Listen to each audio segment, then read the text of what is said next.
right, welcome to Bleav in Chargers, along with the great Lorenzo Neal, future Hall of Famer and all-time Charger great. Matt Money Smith here, trying to lift your spirits following 2 consecutive losses. You hear the riff at the start. That would be Preston Smith with a Y, P-R-E-S-T-Y-N Smith, that did that for us. We certainly appreciate it. Yes, same last name as me. We're related. She's my daughter. She just passed 100,000 Instagram subscribers. So if you want to check her out over there, it's Preston Smith Music. Pretty stoked on that. That's a positive, Lo. Another positive is you have a chance to extend your lead as the Chiefs lost to the Jaguars on Monday night. The Raiders lost. The Broncos, however, end up getting a huge win. Are tied with the Chargers right now atop the AFC West at 3-2. But Chiefs 2-2, Raiders at 1-4. And we're feeling pretty good about kind of the way this thing is yeah, moving. You got to be happy that, hey, look, you lost 2 games back to back, and you got to take the good with the bad. But hey, at the end of the day, when you turn around and look and say, shoot, we're still at the top of the board, leaderboard, us in Denver. We still got right now we beat Denver head to head. Go figure out this thing, Get this thing straightened up. And then they just got to tighten up some details. And I'm telling you, the biggest thing for this team, and I think you'll see it if it happens and when it happens, but it's got to happen, or we will have a lot more doom and gloom. And that's just guys' health. You got, another running back goes down. Don't know how bad Amarian is, and just look about the running back situation, your tackles. That's been a big factor, I think, for this team. Some of the hiccups that they had the last 2 weeks is just because you just don't have all your weapons. Yeah, no doubt. And the good news is a lot of them are coming back. So that's going to be, you're going to get Joe Alt back. You're going to get Khalil Mack back. You're going to get Amari and Hampton back. So, that's the good news. It's, can you tread water until they come back? I said 2-2 on the Chiefs. Of course, we played 5 games, 2-3 on the Chiefs there. So that's probably what we're looking at for this stretch. And look, they can still get a 3-1 October. There's still an opportunity for them to win these next 3 games. We're headed to Miami, take on the 1-4 Dolphins. And then you get the Colts at home. Short week benefits you at home with the Vikings. So we saw the struggles that offense had with the Browns. And obviously the Chargers were going to get into the trade for Oweh and how that can help them out and try to get this defense back on track, because the running game, opponent running game, has certainly gashed them up a little bit here these last few weeks. And so great to see. And I think that's something that maybe feels a little bit different with this particular regime compared to years prior, is making in-season moves and making trades and giving up draft picks because you believe in your team and what the potential is to go out and grab salary. They're taking on a lot of salary from Oweh, as they just picked up his 5th-year option, $13 million. So it's about $8 million of salary to bring in another edge. And, man, they needed it desperately. Thule's playing his tail off. He should have been the Defensive Player of the Week in Week 4, but his team let him down and lost that game. They knock off the Giants, and Thule's got some hardware, but they've just struggled to find anything opposite him. So a lot for us to get into, Lo. Let's start with this, though. Our friends at FanDuel, we certainly appreciate them helping us out, supporting the pod. And right now, again, 3rd week in a row, Chargers are favored. They were favored on the road in New York. They were favored at home over the Commanders, and they're favored again. And it's a bigger spread. You figure the away team gets 3 points. Well, they're getting 4.5. They're laying 4.5, I should say. So it's a 7.5 point swing instead of getting 3 for being the road team. You're laying 4.5 to a Dolphins team that is going to be without Tyreek Hill. That has certainly struggled. Darren Waller is playing pretty darn good at tight end. Jalen Waddle's always a major concern. We'll get into that. But Chargers per FanDuel today, money line minus 220, spread 4.5, and the total is a lower number, 43.5. And that's probably reflective of the Chargers only scoring 10 points against the Commanders. Yeah, I think it is. And I think when you look at this game, that I think that, Chargers is a game that they should win, a game that you're pulling for them to win. But let's face it, if Miami gets going for some odd reason and they get the 24 points, it's a tough out for the Chargers, because the Chargers' inability right now, offensive line and up front, you could have the best quarterback in the world. And if you're turning the ball over and guys are fumbling the ball and you can't protect, I don't care who it is, Mahomes, Josh Allen, you name the list, Joe Burrows, look at him, he's out. When you can't protect your quarterback, I don't care how elite he is, money, you're not winning ball games and you're going to get your guy hurt. This was another game when you see all the hits that he's taking. You always talk about how many hits and how many pressures and all those different things. You saw this guy running around for his life, doesn't have time to throw the ball, and really don't have time to set his feet when a 7-step drop to look downfield because someone's taking their turn, someone's taking the time to miss coverage or break down protection. Each guy up front, they play solid to play, and then someone messes up. Play solid. And so that's the biggest concern to me is consistency by those front five that are doing the blocking to protect your trigger man. Yeah, I think Coach put it best in his Tuesday presser when he said that, there's fingerprints all over this thing. I know, Trey had those two really rough reps on the 2 second and longs, right? Herbert converts both of them. 1 second and 19 to Q for a first down, and Trey has a really bad hold, makes it 2nd and 28. He converts it to Keenan remarkably, and Trey is lined up too deep, and it's a formation penalty. And those are just backbreakers, man. When you have procedural penalties, the 4th down where Tyler Conklin's running on the field because he didn't recognize that he was in the grouping, and if I went back and watched that play, and he's running the route, and before he turns around, and and I understood what Coach said. They're like, why didn't you bang a timeout? And he said, because we like the look. We had the look. And he's like, the look was there. And it is. When you watch the play, Tyler Conklin's wide open. And right before he gets his hands up to catch that pass, because he doesn't know he's in that personnel group and he's scrambling to get out there, he's wiping his hands on the towel behind his back.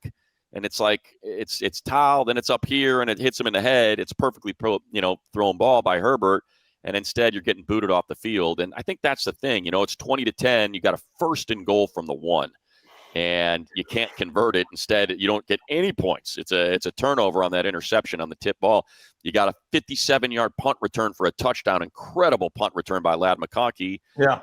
And, Lo, I'd love for you to kind of feed into this because you certainly know your way around special teams. Like, if you're Marlowe Wax, you got to just have situational awareness, man. If you are going to get that hard after the punter, you better be damn sure, Young Frankenstein style, that you are going to get there and get that ball. If not, advantage Chargers. You have got to recognize you already have the advantage. No question. You're going to get the ball on the 50 at worst. You're still going to get a great return or at least get the ball midfield. You're in field goal range at jump. This is a team, I always say offense counts as 3rd, defense counts as 3rd, and special teams was huge. Now you go after that block, and it's just like, oh my goodness, Ladd makes a guy miss, hurdles a guy, and all of a sudden he's scooting down the sideline for a touchdown.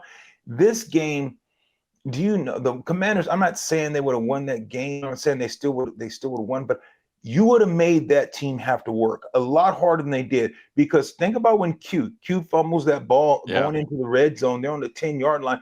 That's now you're either going to be up 13-0 or you're going to be up 17-0. Those are such big momentum swings. So now you're up 17-0. You're kicking the ball. Now they're down 3 scores. You change the whole dynamics of the game. You could have been up during 20 points on this Commander team. And now guess what? The threat of the run goes out the door. You don't run it as much. They're going to pass it. Now you can pin your ears back. You can get after Jalen. But you let them stay 2-dimensional. And that Jalen, when he's on, this kid can play. He can run. He can scramble. He's a magician back there. His foot speed, his awareness, his in the pocket, the things that he can do, it's pretty amazing. But you made it too easy for him by the turnovers.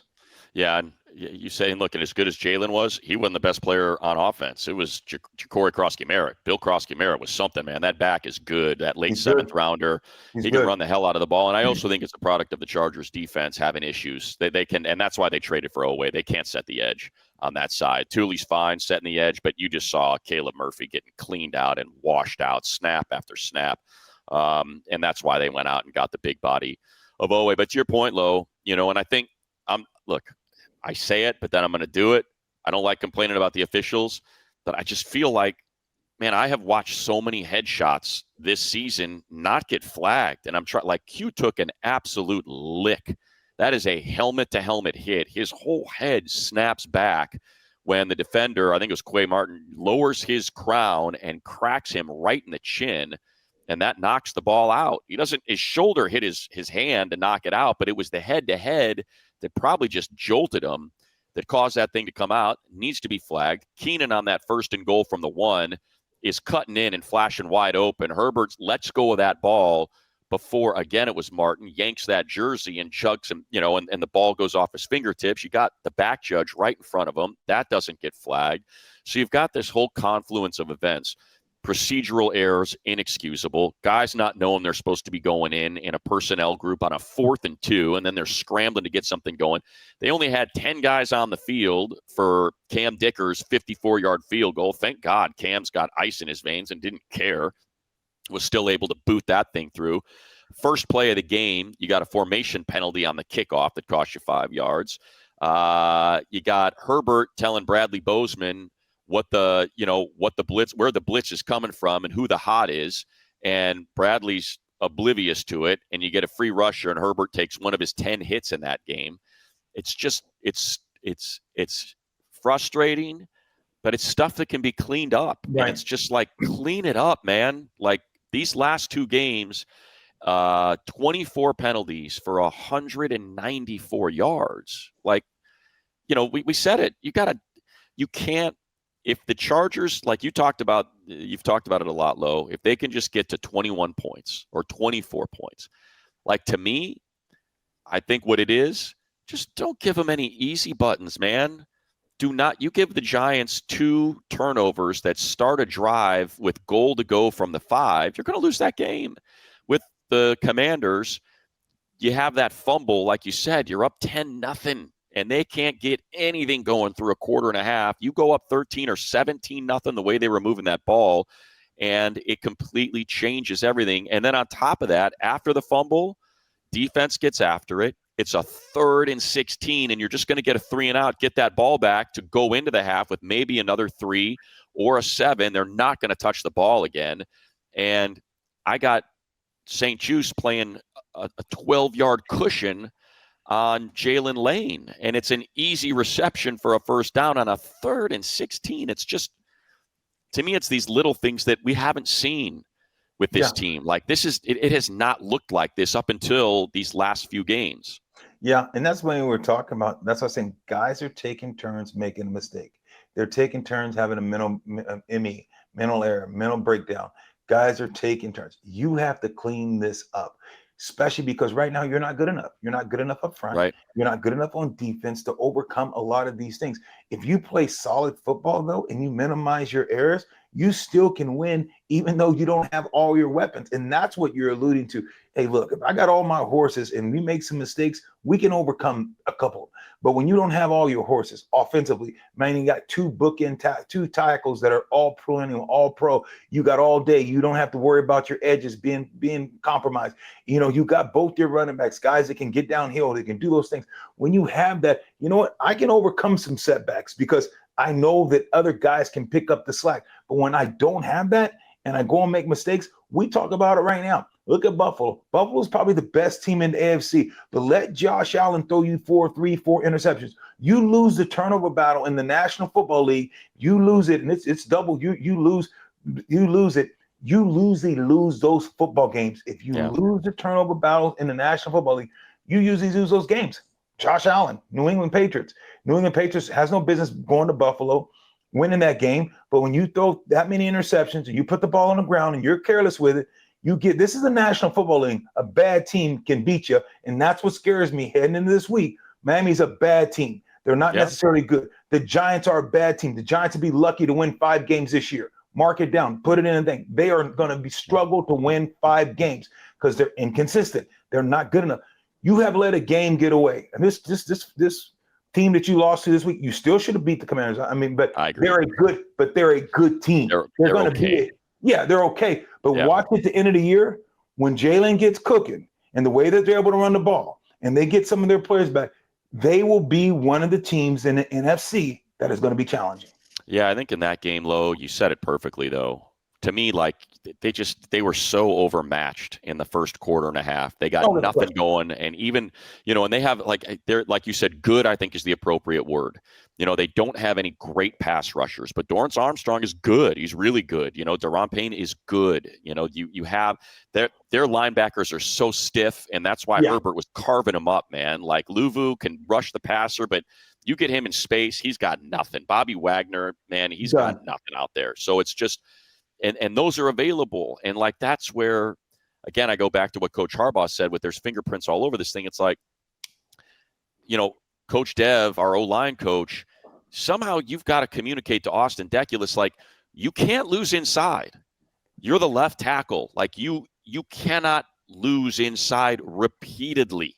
That's the one thing whatever else happens, however you're going to work this out, and I get it. He's a guy that couldn't get on the field last year for a Houston team that had maybe the worst offensive line in the league. So he's got some traits they want to work with and they want to coach him up, and there's things they like. And I don't think they anticipated him being a starting left tackle. But if he's going to be out there, at the very least, you got to say, hey, man, that's the one thing that can't happen. Don't get inside. And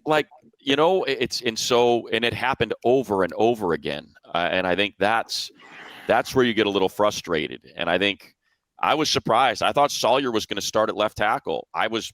After what we saw when Deck had to come in against the Giants, I was like, I don't know how you put that guy back out there. And, ultimately they needed him anyway because Sawyer played right tackle. But I think when you saw Sawyer should not be playing guard.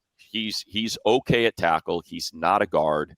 It's too quick for him, and it doesn't work inside. And I think for him outside, he's fine. He understands, how to use his leverage, how to direct pass rushers. He's not Joe Alt or Rashawn Slater, but he's serviceable. And I think that's all you're looking for is, can you get serviceable? And I think right now on the offensive line, there's a little bit too many question marks about whether or not these players are serviceable, as opposed to, that's all you need. With that being said, Money, were you surprised with the draft, with the trade, and were you surprised that they didn't trade for an offensive lineman? When you think about, hey, look, where we're at, okay, our defense is hurting, I get that, but are we good enough still to win and keep people under 20 or 21? Probably so, but offensively, can we protect our $400-500 million investment? We got one of the best quarterbacks in this league. All we got to do is give him some time. We don't got to go out the best tackle, but can we find a rental for a year because we're on the verge? What's the thought process? If you just go low to just look historically at the trade deadline, how many times do you see offensive linemen traded? Almost never. How many years? I would say you can probably go through the last 10 years, and you're going to see a familiar name at the defensive end position, at an edge position, get moved. Edges move. O-linemen don't. They're just not out. There's not enough of them. They're not out there. So, you saw Laramie Tunsil get traded from Houston to Washington in the offseason. But because, it's hard to move quality O-linemen because now you're putting your quarterback, and your quarterback's like, what the hell, man? Why are you trading one of my guys? It's protecting me. I'm out here, because it just affects the whole team. So it's really hard, even when you're having a bad year, to pull that piece out. And, and so you're really left with backups and practice squad guys and, dudes that you think might be in a bad system. Maybe they're not a gap guy, they're a power guy, and you can go pluck that sort. But it's so hard, but it's much easier to find an edge. And I think in Odafe Oweh, they found a guy that had 11 sacks last year. He doesn't have any this year, but he does have I think he's got 13 pressures. The next Charger behind Thule, who's top 10 in the league in pressures, has got 8. So, and plus you need just that bigger Baltimore style. We talked about this last week, right? With how much I like seeing a Boygby out there at the edge as opposed to Caleb Murphy, just to have that. That's what Baltimore is. They're big, meaty, beefy, set the edge, create an uncomfortable pocket with some push up the middle. And that's how you get your sacks, and that's how you get your pressures, but you don't let them gash you on the edges. And since Khalil Mack has gone down, you've seen how dramatically different this run defense is. And so I think they were like, look, we got hammered by Scadaboo, got absolutely destroyed by Krosky Merritt, and JK got him. for a couple rips there. And so I think they recognized, okay, we've got a surplus at safety. I love Oweh. Just he's a true quarterback of the defense, glue guy, caulk of the tile, that holds everything together. But I think, with how well Tony Jefferson's played, we even started asking the question like, hey, I don't want to take Tony off the field, and now that Elijah Molden's healthy, I felt like they took a surplus, traded it to Baltimore for a need. We've got a practice squad guy in Caleb Murphy that's been pushed into multiple snaps now. We're playing a guy that we thought was going to be a defensive tackle at edge in a Bleav. And so it's clear that now you've got two starting edges in Thule and Oweh. Bud Dupree can go back to being a very valuable third, and Bleav can kick inside or provide that edge when you want that bigger offensive. I like their odd fronts, man. I just like them better. I like having those big three guys in the middle, and they've been playing with so many light boxes and just two tackles.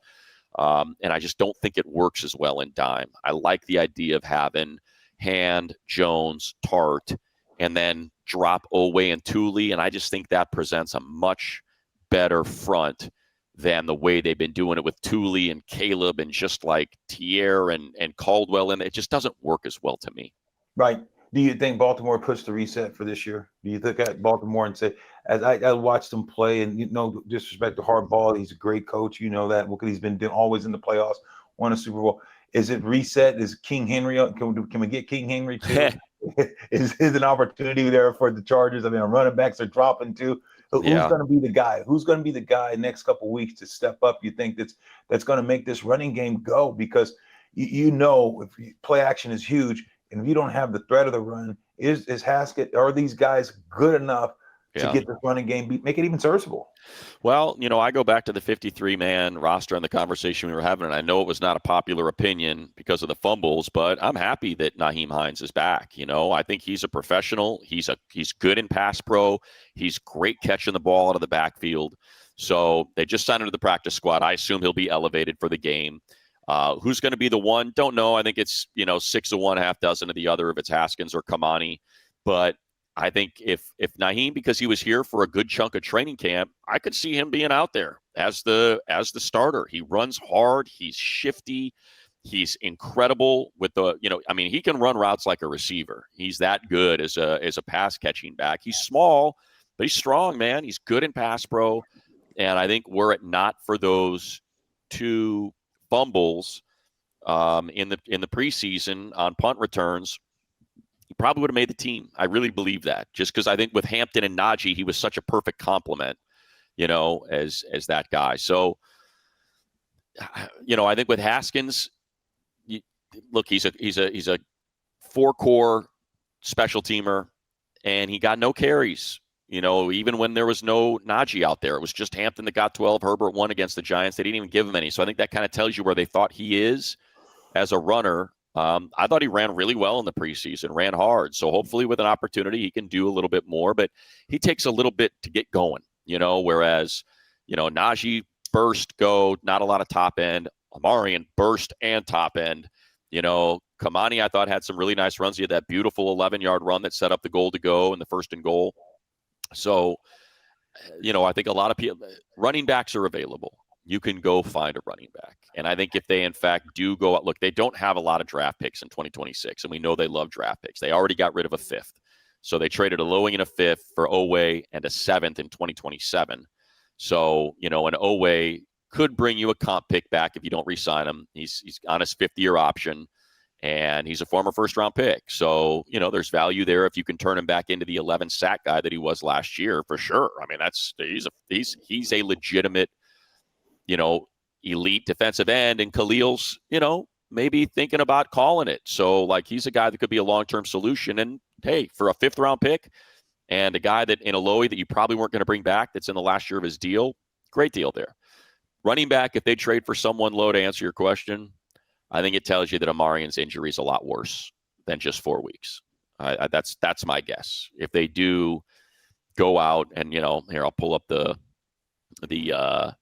standings right now and just kind of give as I look through who's got what record, because now we're 3 weeks away from the trade deadline, and you got these teams that are 1-4. 2-3. Arizona lost Connor already. So the Saints, that's the one that everyone's talking about. Can you go get Kamara? Would he be available? He's on a 2-year extension. He's got 1 year after this. It's a big number for a back, but the Chargers have money. They've got money available. So Kamara's a possibility. Giants at 1-4, nothing there. Scadaboo and Tyrone Tracy. Raiders at 1-4, obviously Genty not happening. Titans at 1-4. Spears, I guess that could be an interesting one. You got the Browns at 1-4. Obviously, they got our old friend Rocket Sanders. The Jets are 0-5. Now that's a real interesting one, but Breece Hall just got an extension, so Dolphins aren't getting rid of Achane. So I think the most interesting one out of there, I think, is probably Kamara on a 2-year deal, depending on what this Saints team wants to do, and they are so cash strapped. If you can take on, and look, for the Saints, they've got serious. I mean, I think it's worth pulling it up, Lo. Let me go to. See, I think you look at Kamara. You look at Kamara while you're looking it up. I mean, that's not a bad pick because you know that Amarian will be back. That's him and him. Now those two guys work next year together. You're not going to bring back, Right. So that was just a 1-year deal. Unfortunate for him, but you're not going to bring him back. So you can have two backs. Kamara's good out of the backfield, can run great routes. He's a good runner, open field when he gets going. Doesn't run as hard as Amarian. So that would be a good 1-2 punch. Maybe if you're talking about a 2-year deal for next year as well. So that may be a move that I'd like to see what's going to happen. But I just think they need something because I do Bleav that Hampton is going to be out for 4 weeks at least. It's going to be interesting. Can they ride the storm, and how far did this team want to go? How good can they be? And if you don't have really a true bell cow, I don't know how far this team's going to go. Yeah, like I said, again, I think it'll tell us, right? I think what it tells you trading for Oweh is that Khalil's not coming back anytime soon, right? That we were hoping, is this a 4-week deal? Is it? It's probably more of an 8-week deal or 6 to 8, and that's why Oweh is here because Khalil's not ready to come back yet. And I think that's sort of the thing. I know some people were speculating, like, can you get what would it cost you? Because the Saints are dealing with serious cap issues, as they always do, and going into next year.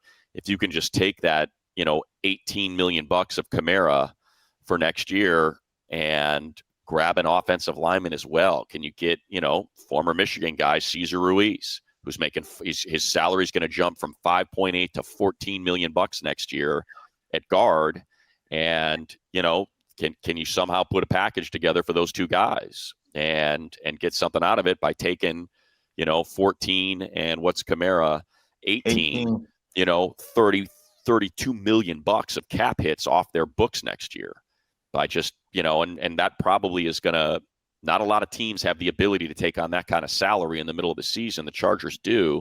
So I think that's sort of an interesting path if you were to go that way. Did they reach out before they grabbed him? Was that something you thought that they would go to the Cincinnati Bengals and see what they could do with Trey? You're talking about Trey Anderson outside. Oh, Hendrickson? Yeah. I'm sure that, I would imagine they made the call. Absolutely. Yeah. I would guess they made the call. I think had the Chargers beat the Giants and the Giants are 0-4, I think they're saying, hey, can we give Thibodeau and Evan Neal a ride home? We'll just take them off your hands and take all that money off your books, take them all. You're 0-4. We know what you're thinking about. Are you going to re-sign these guys? You got Burns. You drafted Abdul Carter. Are you really going to bring back Thibodeau on the kind of deal that it's going to cost to keep him? We'll take him and we'll take a flyer on Evan Neal and see what happens. So, I think there's that's the one name that everybody's pointing to out there is, he's a former top 10 pick, has not worked out at tackle, has not worked out at guard. He's inactive every single week. What's it going to take to pry Evan Neal away from the Giants, to just get something else on this offensive line? So I'm sure they're making those calls. And, look, you've already seen it, right? They traded for Odafe Oweh. They signed Nyheim Hines to the practice squad. So they know. I think they know that they've got some moves. They've got moves that they need to make. They got to protect themselves. Got to protect your quarterback. Right now, Herbert has taken more hits, has been blitzed more than any quarterback in the league. Yeah, and So they're going to continue to do it. Everyone's going to yeah, continue. It's a copycat league. Everyone's going to come at it. Miami Dolphins, they're a team, going to play a team that hasn't shown they can necessarily get at the quarterback and rush the passer. But this week, they're going to say, hey, look, they're going to watch tape. Guys watch tape and say, oh, my goodness, I can eat this week. You got to fix some things. You got to protect Herbert because this Dolphin team, yeah, they're done. Their season's over. The coach may be fired. They lose this game. He may get fired during the season. Who yeah. knows? But you got to figure something out if you're the Chargers, Nick, and those guys up front, the offensive line coaches. They got to figure where this line can be serviceable and not have guys take turns, missing their blocks, and take turns making mistakes. You got to clean this up if you're going to win ball games. Yeah, you got to protect your investment. That's what Absolutely. you got to do. Protect Herbert. You know what you got to do? You got to protect yourself. Protect yourself because data brokers are making profits off of your data.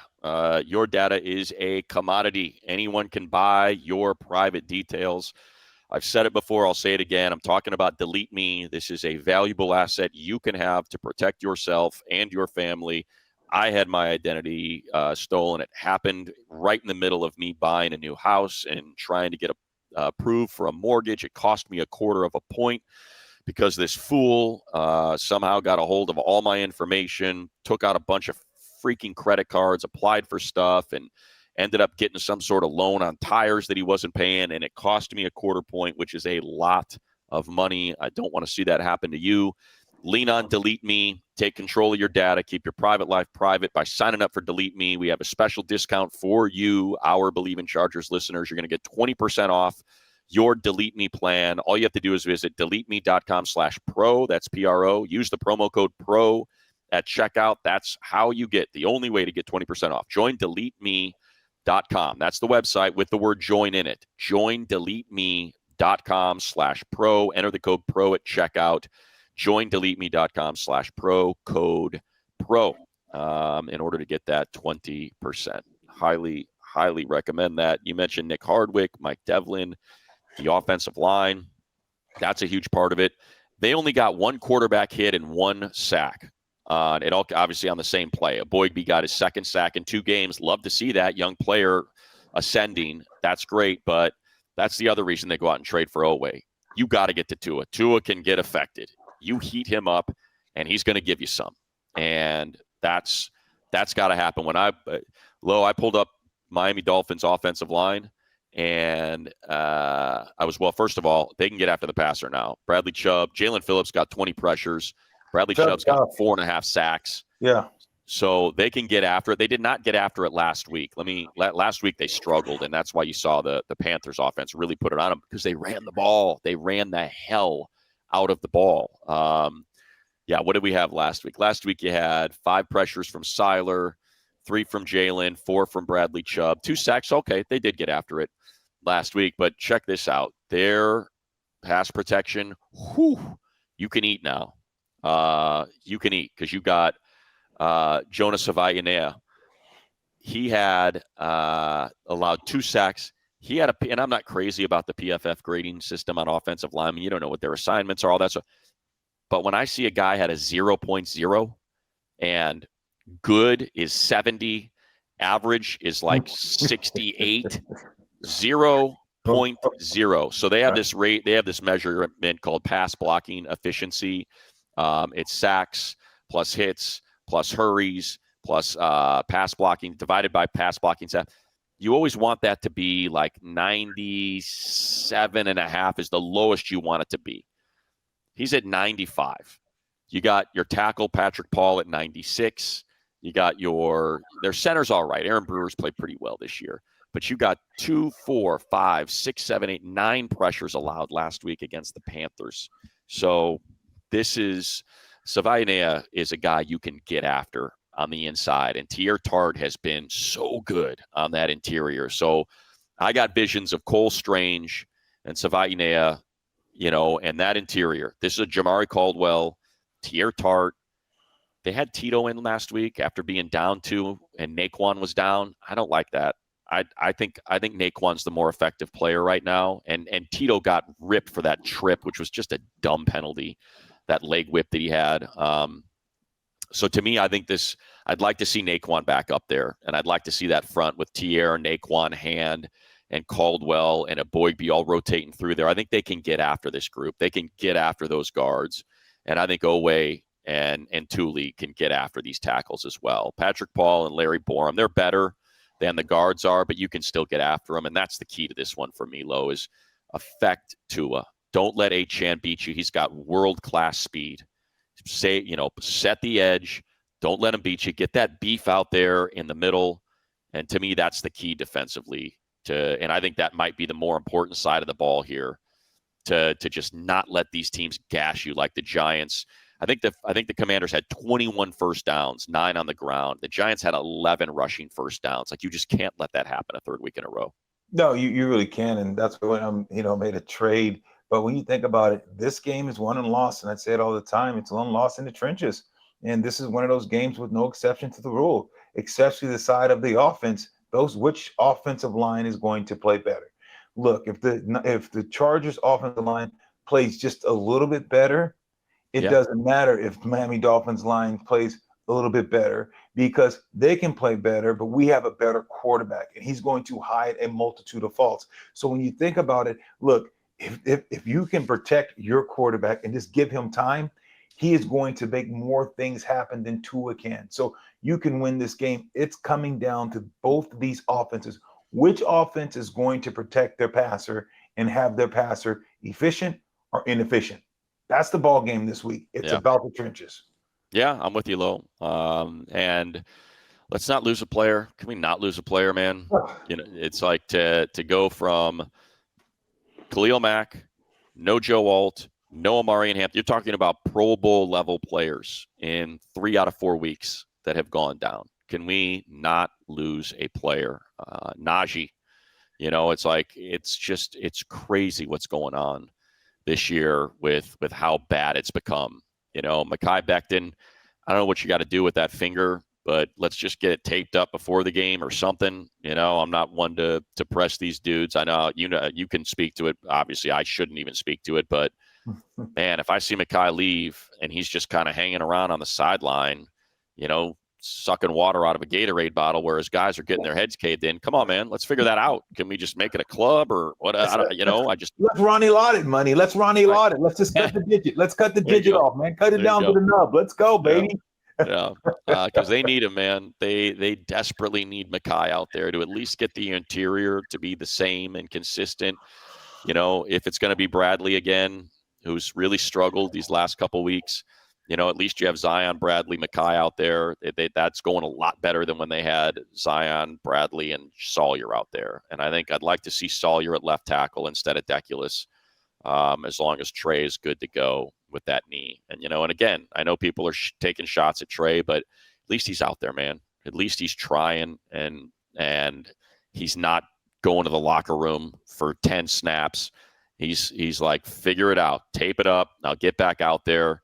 And there's some issues, and there's a lot of pressures, and there's a lot of, Herbert hits on his hands.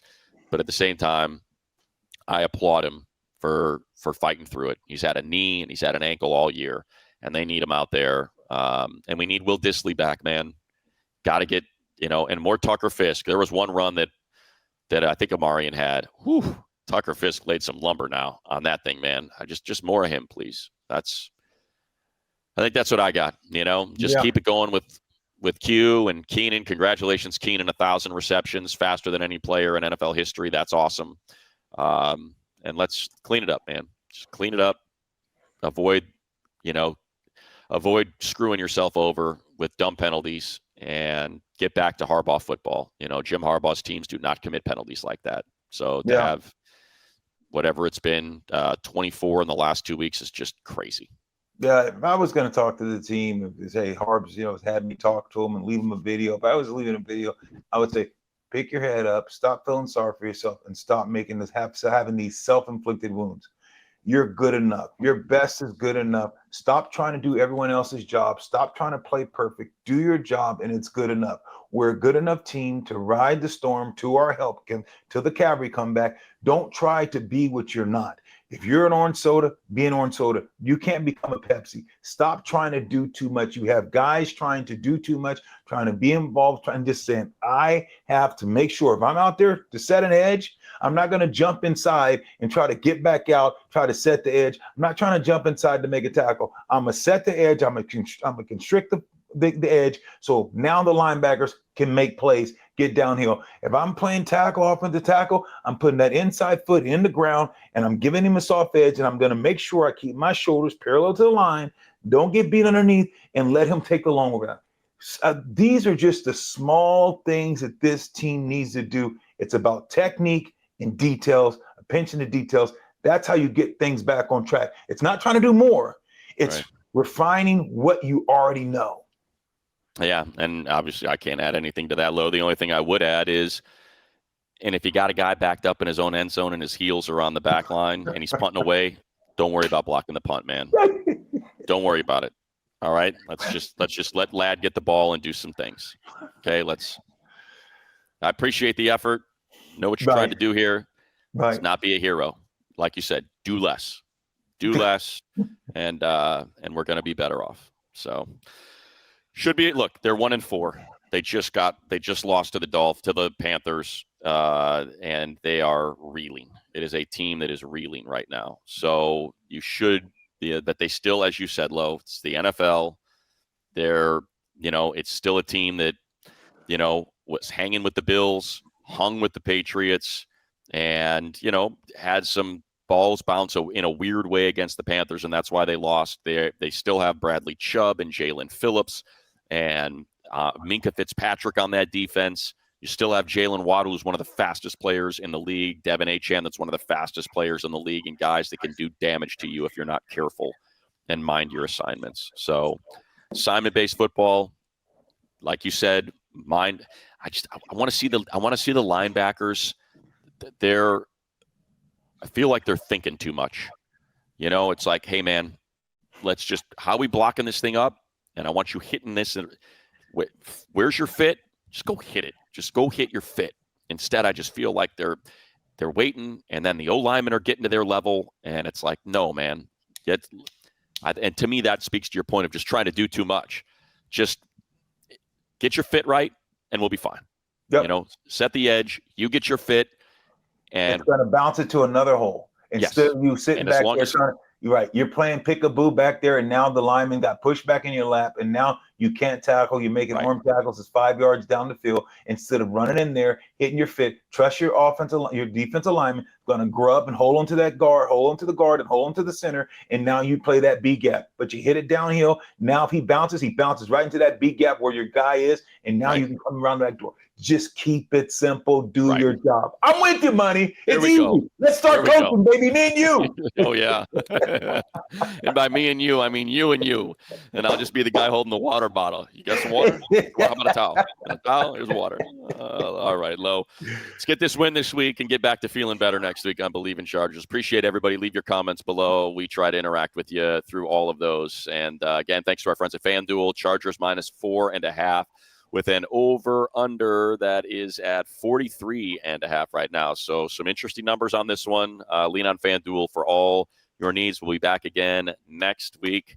Bolt up. Bolt up. Let's go, baby. Let's get back in the game.